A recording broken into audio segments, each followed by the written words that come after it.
Straight all day. You're now tuned in. 1 2 1 2. Is this on? You're now tuned in to the show where you learn the discipline to show up day after day to do the work, the confidence to put yourself out there boldly and authentically, and the mental toughness to continue showing up, doing the work, putting yourself out there, even when the success that you have expected to achieve as a result of your efforts has yet to be realized. And on top of all this, you know what? You're going to have to get yourself started because all this stuff sounds good, what you're going to do, but you got to actually begin. You got to move yourself to action. So I'm going to make sure you get a huge dose of personal initiative, which is the go-getter energy that moves me, you, him, her, everyone else out there to go make things happen instead of waiting for things to happen. You're going to be able to do all of this stuff on call when you feel like doing it, not just when it randomly occurs to you like most people do. And we put all this together in one bundle, one package, one method, one mindset, one philosophy, one book, one show. And what you get is what you're listening to right now. It is called Work on Your Game. My name is Dre Baldwin, also known as Dre All Day. Congratulate yourself on being in the right place at the right time, because today's topic is how to develop and maintain that third element of the Work on Your Game philosophy, which is called mental toughness. Mental toughness is a key aspect to measuring a person's potential for success, since no one's life is devoid of challenges and setbacks. We all understand that though we have goals, we have aims, we have things that we wish to achieve, we all know, though we don't want it to happen, that there will be times when things do not go according to our plans. There'll be times when we expect things to go one way and something completely different happens. There'll be times when we're expecting nothing to happen and then something that we do not want, some surprise that we do not want occurs, and we have to deal with it. There are times when we don't really feel like having to do something, but it's our responsibility to do it. And if it doesn't get done, then everything else falls apart. There are times when we just don't feel like getting out of bed, going to work, working harder, showing up, stopping doing what we're doing, starting something, altering something. There are times when we just don't feel like it, but we got to do it anyway. There are times when discipline is very, very hard to enforce on ourselves, even though we know it's the exact thing that we want. There are times when it's hard to maintain our confidence simply because the confidence that we were able to muster up in the past has not resulted in the outcomes that we expected it to result in. We're like, all right, I thought having confidence was going to lead to A, B, and C, but it's actually led to D, E, and F. It's not giving me exactly what I wanted. So maybe confidence isn't working. Maybe there's something wrong with me. Maybe there's something wrong with my plan. Maybe there's something wrong with the process. Maybe I'm just an unlucky individual. All of us have had these thoughts. All of us have gone through these situations and more. And all of these, how we deal with these situations boil down to our personal levels of mental toughness. If I was to describe the whole Work on Your Game philosophy with just one statement or phrase, not even one statement, but one word or phrase, it would be mental toughness. Because mental toughness is the measure of how much discipline and how much confidence you can continue to supply in your life, even when discipline and mental toughness have not yet produced a result for you. And also, I could also add, even when discipline and confidence have produced results for you, because when discipline and confidence are producing results, and you may understand this feeling, when you're getting all the results that you want, everything is hitting on all cylinders, everything you try is working, what happens is, as human beings, we grow complacent. We stopped showing up as early as we were showing up when things weren't working. We stopped staying as late as we were when we were not yet successful. We start to believe that everything's just going to keep going even if we slack off in our efforts. We stopped working as hard as we were working before. We stopped striving the way that we were striving before. We're not as disciplined. We're not as focused. We're not as sharp when things are working. When everything's just working, we stop working as hard. So mental toughness is not only, and the one that I mention every day here when we open this master class, I talk about when things are not working, mental toughness, which is usually the time when we most need it and we most think about it. But at the same time, when things are working, you have to be mentally tough then too, because it's hard to motivate somebody to work as hard as they were working when nothing was working, when everything's working. I mean, think about that. You look at your own life again. Look at the times when nothing was working, but you were on your way to an outcome. You knew what that outcome was. And while you were trying to get there, you were working really, really hard. But then once you achieved it, once you got there, once you reached the top of that mountain, once you achieved that goal and you were recognized for achieving that goal and you were eating the fruits of that labor, were you still working as hard after that? Did you still show up early the next day? Were you still as disciplined? Were you still as focused? Were you still pushing yourself the same way? I'm going to go out on a limb and say probably not. Why? Because you're human. And I study human nature. I mean, that's what the show is all about every single day. So mental toughness, you think about any of you who follow sports. When an athlete or a team wins a championship, it's really hard for that athlete or team to repeat winning the championship the very next time around. And why is that?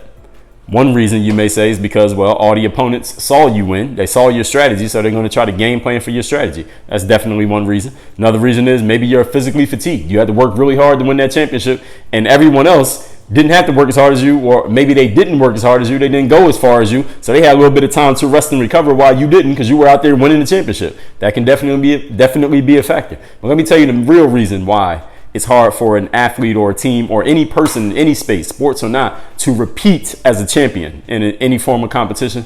It's because when you win a championship, it is really, really, really hard to push yourself that hard again when you've already tasted the success.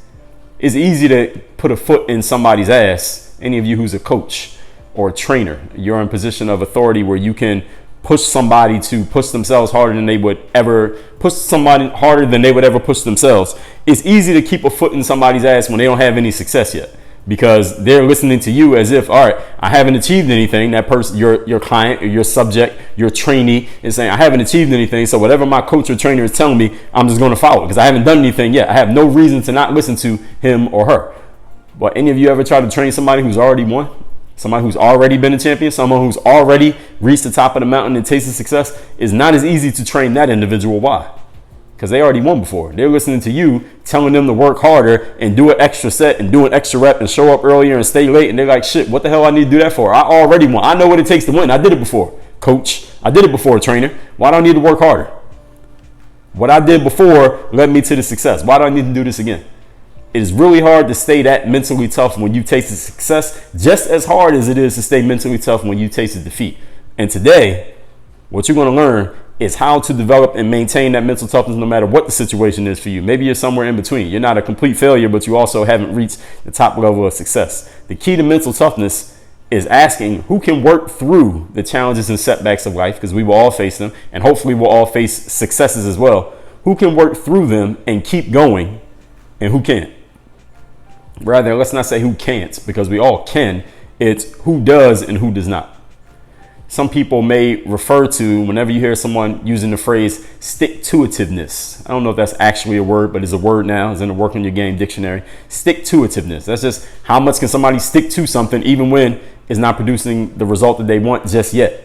Or someone talks about grit. There's a book out there called Grit. And it's really all about mental toughness, your ability to just grit your teeth and keep fighting and keep trying, even when something isn't producing the result in the time frame in which you thought you would get a result. When you hear those phrases, or if you can think of some time you've heard those phrases and listen to what I'm saying today, we're all talking about the same thing. We're talking about mental toughness. I call it mental toughness, and that's what you're going to call it from now on. They're all the same measure. So today's topic, as we get into our points, number one, is how to develop and maintain mental toughness. That's the topic. Today's point number one. You must, in order to develop and maintain your mental toughness, you must change this is the mental alchemy that you must undergo. Here it is. You got to start making decisions over making suggestions, giving yourself a bunch of shoulds and wants. Decisions. What is a decision? A decision, the root word of decision is incision, right? And what does incision mean? It means to cut something off. A decision means you have cut off every other possibility for this situation if you decided that there's only one possibility left. That's what a decision means. A decision is you're choosing between 10 different meals that are on the menu at the restaurant. You make a decision that you're going to choose meal number 4. You're cutting off meals number 1 through 3 and 5 through 10, right? You have cut everything else off and decided on that one. That's what a decision means, right?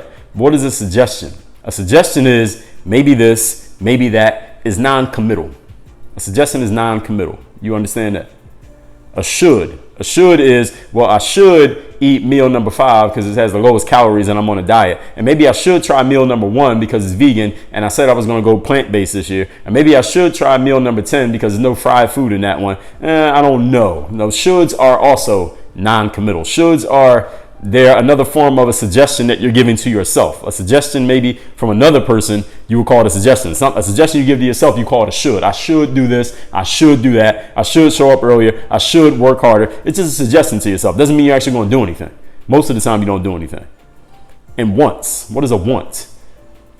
Well, I want meal number 6. I want meal number 7. I want meal number 2. Also, they all look good. I can't eat all 3 of them. I don't know. A want is also non-committal. A want is, again, is a desire. You're expressing your desire for something, whether internally or you're saying it out loud, but you're not actually doing anything to get it. You haven't decided to go get it. You're just saying that you want it.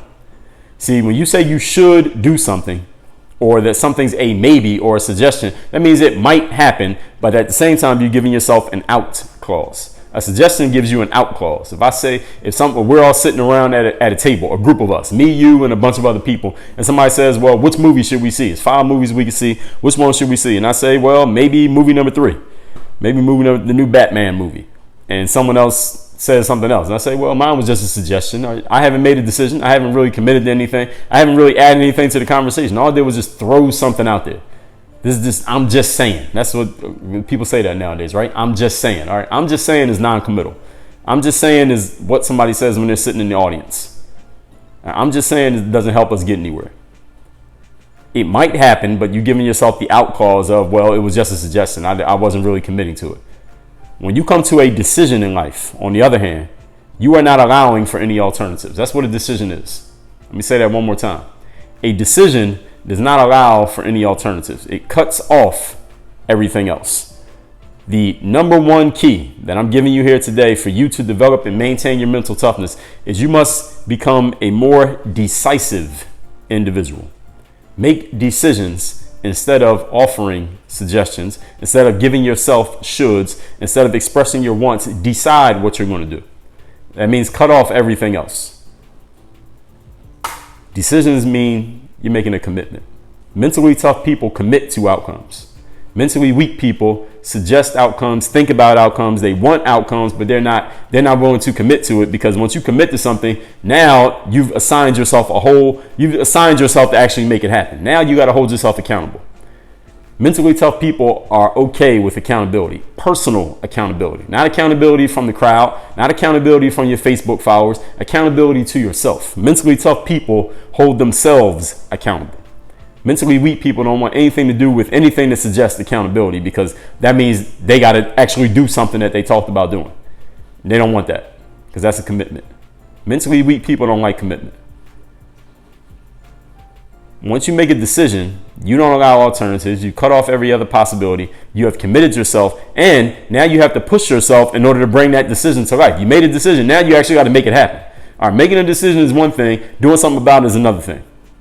So being mentally tough, this decision, this decisiveness that you're developing is a 2-step process. Deciding what you're going to achieve, then actually going and achieving it. This is why many people don't want to be decisive, and many people do not like following through on things, because they do not want to put pressure on themselves, and they don't want to push themselves. Most people do not like being pushed. They damn sure don't want to be pushed by you, and since they won't be pushed by you, they're not willing to push themselves. Any of you if you worked as a coach, as a trainer, or as a boss, a supervisor, anyone who at any point, a parent, who you have authority over another person and you can push them to do things that they otherwise would not do on their own. Understand something. People who do not like pushing themselves also have a hard time being pushed by other people, and vice versa. People who don't like being pushed by other people have a hard time pushing themselves. And actually that one will make more sense. Let's just put it that way. For those of you who work as a coach, trainer, boss, parent, supervisor, you ever dealt with someone who just doesn't like when you push them? You can tell that they're bristling at being pushed, that they maybe give a little bit of pushback, maybe passive aggressively or maybe directly, depending on the relationship you have with that person. They probably aren't very good at pushing themselves either. People who are good at pushing themselves are open to being pushed by other people, because they understand that's what's going to make them better. They're okay with that, the mental toughness contract, which is you got to push yourself. Mental toughness is about pushing. People who become great and do great things, they aren't lucky individuals. These are just the people who make more decisions and push themselves to make those decisions come to life. And there's nothing stopping you from doing this exact thing for yourself. Point number 2. Today's topic is how to develop and maintain mental toughness. Well, here's a simple one. Point number 2 is a very simple concept. But even though a concept is simple, doesn't mean that you understand it emotionally. You may understand it logically, but you may not understand it emotionally, meaning you're not living it out. That's what it means to understand something emotionally. And you may need to be reminded of some of the things that you know. I mean, there are a lot of things that you know, but how many of them are you putting into action every single day? Probably not all of them. And how many are you not putting into action that could actually help you right now? Probably many. So that's why sometimes you got to hear things more than once to make sure you're putting it into action. Not just one time, not just reading it once, not just saying you read that book, you heard somebody else say it. That does nothing. What are you actually doing with it? So let me give you the second point. Second point is you got to be tougher on yourself. Again, this is a simple enough concept. You want to be mentally tough, you got to be tougher on you, right? And isn't that easy enough? But understand something. Life is tough enough as it is, right? If you just look at your life, has life been tough? Have there been some tough areas of your life? Maybe you're going through a very tough, rough patch of life right now. Maybe you're in a good space right now because you have dealt with a rough patch of life in the past and you were mentally tough enough to fight your way through it and you persevered and you got to where you are right now. Now understand that toughness is 100% relative. See, you may consider it tough to do a triathlon or to do a tough mudder or an Ironman. That might be tough. That might be your litmus test of tough. Can you finish that race? Another person's litmus test of tough is can they walk around the block 3 times without passing out and having to put their hands on their knees because they're out of breath because they're not in shape, or maybe walking up 2 flights of stairs. So toughness is 100% relative. It's based on what you're used to. See, if you want your life to be easy, all you have to do is make your self-assessments harder and tougher. Let me say that one again, just in case you missed it. If you want your life to be easy, all you have to do is make your self-assessments. That means the accountability that you hold yourself to. You have to be tougher on yourself when it comes to accountability.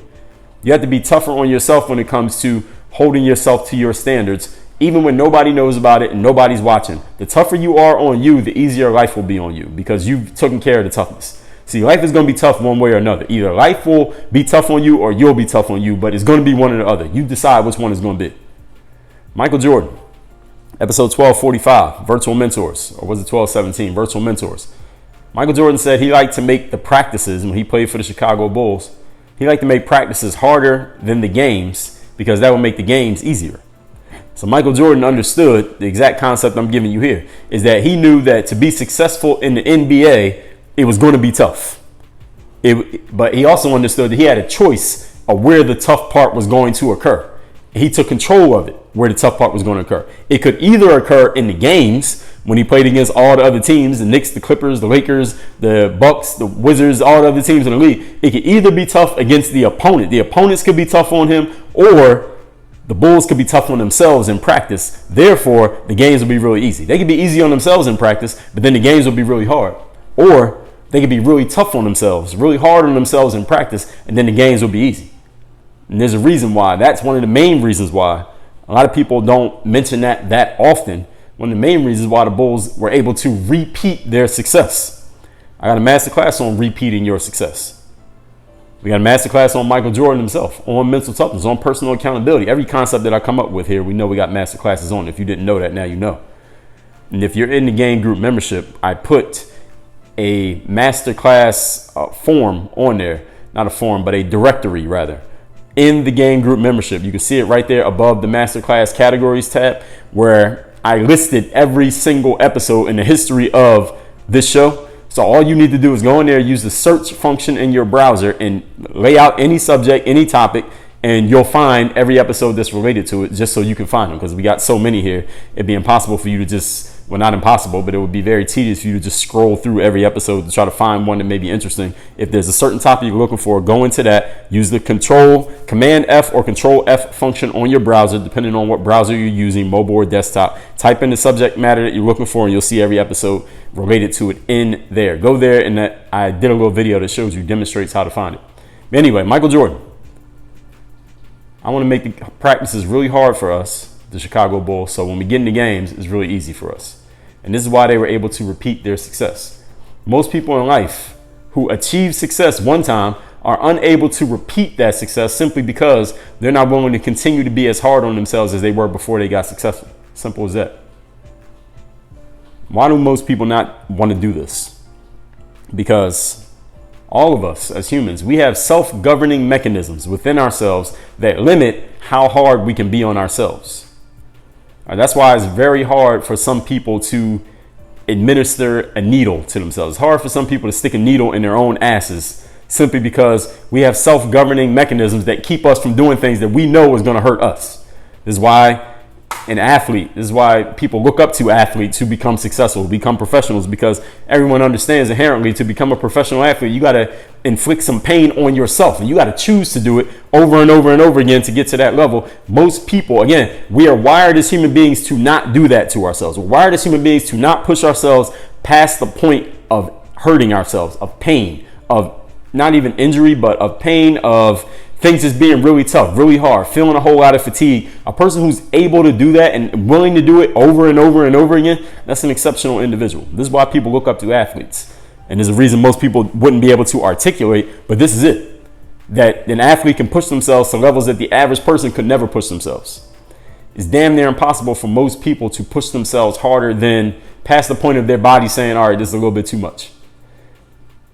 Some people hire trainers or coaches not because they don't know what to do. You hire a trainer or a coach because it's been impossible for you to be as hard on you as the trainer or coach will be on you. So you hire that person so they can provide the toughness and the real talk and the foot in the ass to you that you have been unwilling to provide to yourself. And that's not necessarily a bad thing, actually, because here's the thing. You got three groups of people in life. Group one, these are the people who become the people who become great are in group 1 and group 2. All right. So the people who become great are in group 1 and 2, and the people who fail are in group 3. So let me explain to you what the three groups are. Group number 1, these are the people who are like the athletes that I just described. They don't have to be an athlete, but these are people who reach the heights of success, the highest heights of success, because they are willing to be tough on themselves. They're willing to hold themselves to high levels of personal accountability. Therefore, life is easy on them because they're tough on themselves. That's group 1. Group 2 are the people who understand that there must be some accountability, there must be some toughness, they must be held to a high standard, that mental toughness is required, but they have realized, for whatever reason, that they're not able to provide 100% of it on their own. And let me be clear, Michael Jordan had a trainer. Michael Jordan had a coach. Bill Gates, Warren Buffett, name any successful person, they all had mentors, coaches, they all had people who could put a foot in their ass. Nobody does it on their own. All right, nobody builds an empire of success by themselves. Nobody. So the people in group 2, however, they understand that this is necessary, but they may not be able to push themselves and kick their own asses as hard as the people in group 1 do, but they still had a potential to reach the same heights of success, and they often do because this is what they do. People in group 2 realize that they can't do it themselves, what the people in group 1 do to themselves. So the people in group 2, they go and outsource the mental toughness. They go find somebody to provide it to them.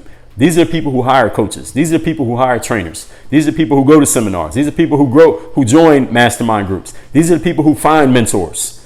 These are the people who invest in personal development. These are the people knowing that they may not be able to do it all themselves, or at least as much as the people in group 1 do. They do it. They find everything that they're missing that the people in group 1 have. They go get it from somewhere else. They go get it from outside. They don't have it within, so they go get it. And they end up having the same amount. They just got some from the outside, some from the inside, and they reach the same levels that the people in group 1 reach. Now, who are the people in group 3? These are the people who understand everything that I just said about group 1 and group 2. They're not idiots. All right? They're not ignorant. They know what's going on. They're just not willing to deal with it.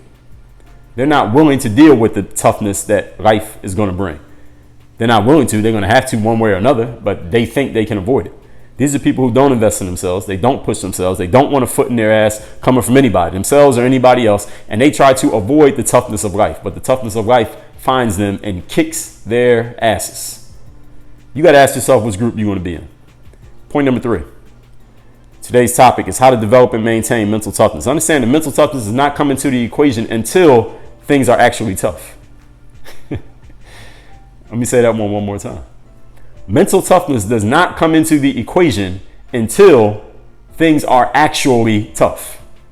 See, you can't measure a person's mental toughness through their social media posts.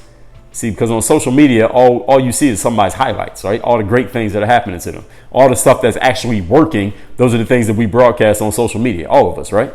Even when we tell stories of things not working. You ever follow someone on social? They tell you a story about when things weren't working for them, but then they always bring it back to how they were able to turn it around and become a success, and how you could do the same thing. On social media, all people are telling you are the highlights. Even when they tell you a low light, they always bring it back to a highlight, right? That's how it works. That's what we all do. See, mental toughness is when the shit is not working and you haven't figured it out yet. Or you're still trying to figure it out. You're not quite sure if you'll figure it out. That's mental toughness. You want to know somebody's mentally tough? Usually you're not going to figure it out through the internet, because on the internet we can control what people see. Look at your own life. Your mental toughness was challenged during the periods that you were sure to not post on Facebook or Instagram because it wasn't pretty. There was no happy ending to tell anybody about. Mental toughness is when it's not working and you haven't figured it out and you're not sure you will. It's not mental toughness if you're sure that the outcome will be successful. Let me say that one more time. It is not mental toughness if you are sure that the outcome will be success. Point number 4. Today's topic is how to develop and maintain mental toughness. Accept that life is a battle. Left to its own devices, life will drive you into averageness, to the bottom of the pyramid amongst the masses, amongst the people who do not understand these concepts that we talk about every single day here. The people who are ignorant of these concepts, and those who are not ignorant of the concepts, they know about them, but they don't want to deal with them. If you just let life do what it wants to do with you, it will drive you to be one of those people. I'm assuming that since you're listening to my voice right now, you have stuck with me through 30 minutes of this material, that you're not one of those people.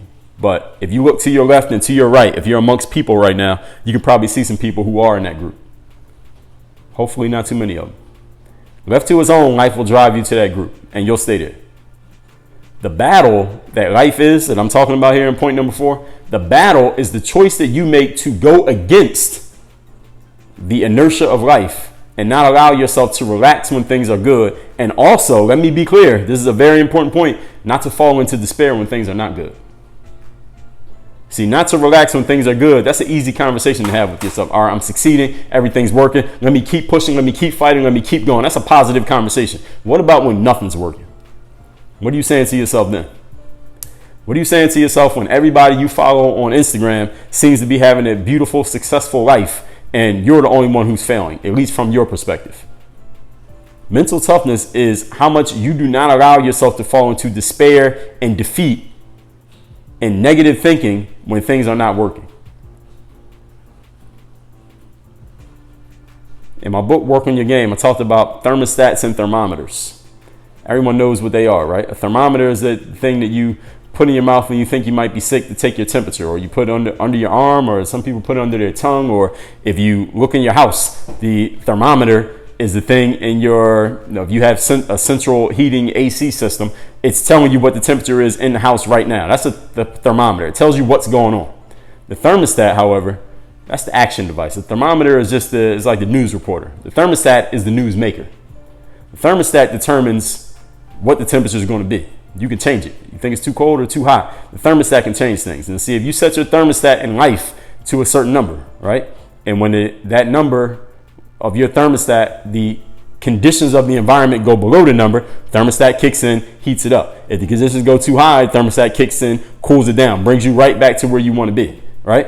You relax when things are too good, and thermostat, you relax when things might get too good, and maybe you fall off when things get too bad. The fight of life is to constantly turn up the thermostat. Push yourself to go higher and higher levels of heat that you got to deal with for no other reason than the fact that you're here and alive, and you might as well grow and prosper, because that's the point of life, right? I mean, I don't claim any religion, but whatever religion you claim, if you happen to claim one and you think back or look through your religious text, every single one of them says that the purpose of life is for man, meaning humans, to grow and prosper and be abundant. Every religion. I don't care which one it is. All the religions may disagree on everything else, but they all agree that the purpose of being here is to grow and prosper and to live in abundance. So since you're here, why not continue to turn your thermostat up? Well, one reason is because maybe you're not mentally tough enough to keep doing that. Purpose of life is not to compare yourself to someone else's position, but to look at your own position and compare yourself today to where you were yesterday, and then do the next thing tomorrow.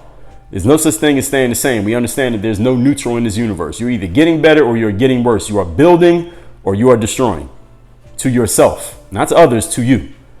And whether you're building or destroying is completely controlled by your level of mental toughness. So let's recap today's subject, which is how to develop and maintain mental toughness. This is a key aspect and measure of a person's success and their potential for success, since everyone's life is going to have challenges and setbacks, and hopefully all of our lives have successes.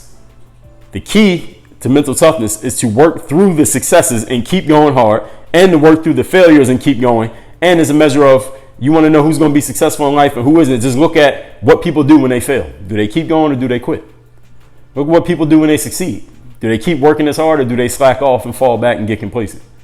Some people call this stick-to-itiveness. Some people call it grit. I'm calling it mental toughness. They're all the exact same thing. Number one, you got to make decisions over suggestions. No shoulds, no wants. When you say you should do something or that is a maybe, that means it might happen, but you're giving yourself an out clause because it's just a suggestion. When you come to a decision, on the other hand, you are not allowing for alternatives. You are committed, and you will have to push yourself in many ways to bring a decision to life.